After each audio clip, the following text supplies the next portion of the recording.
সেটা পাগল হয়ে গেছিস, সেটা পাগল হয়ে গেছিস। ছেড়ে দাও, ছেড়ে দাও আমাকে। মনে আশা নিভে যায়, এই পথে আজ আছি একই সাথে। রাহুল দাকে দেখো না, রাহুল ঠিক আছে তো, আমাকে যেতে দিচ্ছে না। এই তো আমরা এক্ষুনি একসাথে শুটিং করছিলাম, আগে আমরা একসাথে শুটিং করছিলাম, সমুদ্রে নেমে সমুদ্রে শুটিং করছিলাম আমরা। পড়ে গেল নাকি ও একটা হঠাৎ করে?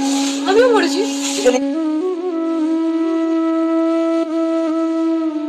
রাহুলের মৃত্যুতে শ্বেতার অবস্থা খুবই গুরুতর।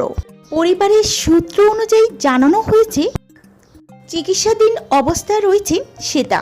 রাহুল তাকে হারিয়ে আজ সে পাগল প্রায়। তবে কি রাহুলের মৃত্যু চোখের সামনে দেখে শ্বেতার আজ এই অবস্থা, নাকি এর পেছনে রয়েছে অন্য কোনো আত্মগোপন?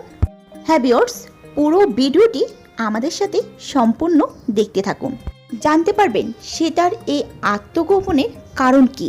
রাহুলের শোকে শ্বেতা কি আসলে পাগল হয়ে গেল? তুই কি সে অসুস্থ? তালসারিতে শুটিং করতে গিয়ে জলে ডুবে মৃত্যু হয় অভিনেতা রাহুল বন্দ্যোপাধ্যায়ের। সাঁতার জানা সত্ত্বেও কিভাবে রাহুলের মৃত্যু হলো তা এখনো দোয়াশা। এদিকে রাহুলের মৃত্যুতে তার সহকর্মীরা কেন চুপ? সড়ক নেটপাড়া। দুর্ঘটনা ঘটার দিন রাহুলের সাথে জলেই ছিলেন সহ অভিনেত্রী শ্বেতা মিশ্র। তিনিও সমুদ্রে পড়ে যান। তাকে বাঁচানো গেলেও বাঁচানো যায়নি রাহুলকে। অভিনেতার পুরো ঘটনার একমাত্র সাক্ষী ছিল শ্বেতা। পারিবারিক সূত্রে জানানো হয়েছে সেদিনের ঘটনার পর থেকে শ্বেতা মানসিকভাবে বিধ্বস্ত। সেদিনের দুর্ঘটনায় এখনো স্বাভাবিক হয়ে উঠতে পারছেন না শ্বেতা। তাকে সামলাচ্ছে তার পরিবার। শ্বেতার কাছে তার ফোনটিও পর্যন্ত নেই। চিকিৎসকদের পরামর্শে তাকে এখন পূর্ণাঙ্গ বিশ্রামে থাকতে বলা হয়েছে। চলছে নিয়মিত ওষুধও। শ্বেতার পরিবার থেকে দাবি তাকে একটু সুস্থ হতে দেন। শ্বেতা সুস্থ হলে প্রয়োজনীয় সব তথ্য, সমস্ত কথা মিডিয়া ও আইনজীবীদের সকলের কাছে সত্যিটা বলবে। এদিকে অভিনেত্রী ইনস্টাগ্রামে একটি পোস্ট করেছে, মাথা সবসময় ঘুরছে সেদিনের ঘটনায়।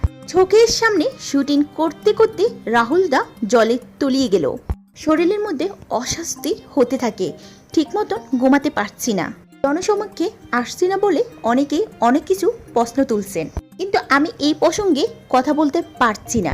বাড়িতেও এ নিয়ে কথা উঠছে না, যাতে আমি সুস্থ থাকতে পারি। চোখের সামনে দেখা এই ঘটনা বলা সম্ভব নয়। রাহুলদার মৃত্যুর তদন্ত হচ্ছে জেনে খুশি হলাম। আমিও চাই সত্যিটা যেন সবার সামনে আসে, তাহলে সবার মাথায় যেসব প্রশ্ন ঘুরছে সেসব বন্ধ হবে।